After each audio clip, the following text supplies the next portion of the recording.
हरिओम।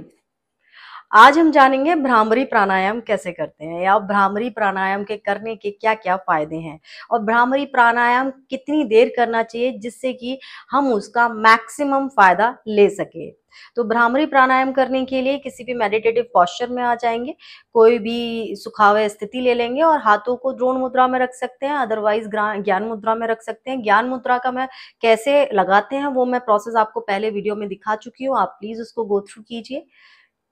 आंखों को क्लोज रखेंगे, slowly and deeply inhale, while excelling humming sound create करेंगे, जैसे एक मधुमक्खी का साउंड होता है उस तरीके से साउंड आएगी।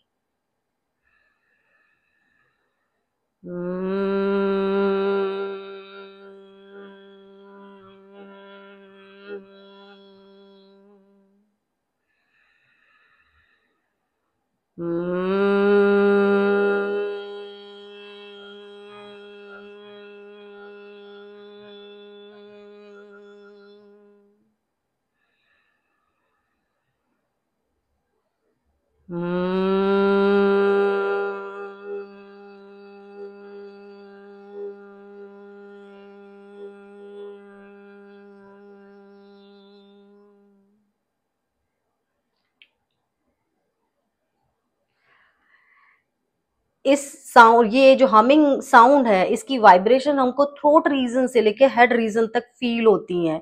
जिन लोगों को नींद ना आने की समस्या है, जिन लोगों को रात में नींद नहीं आती है या कम नींद आती है या अच्छी नींद नहीं आती है, वो अगर भ्रामरी प्राणायाम का अभ्यास रेगुलर करते हैं तो उनकी इस समस्या का निदान हो सकता है।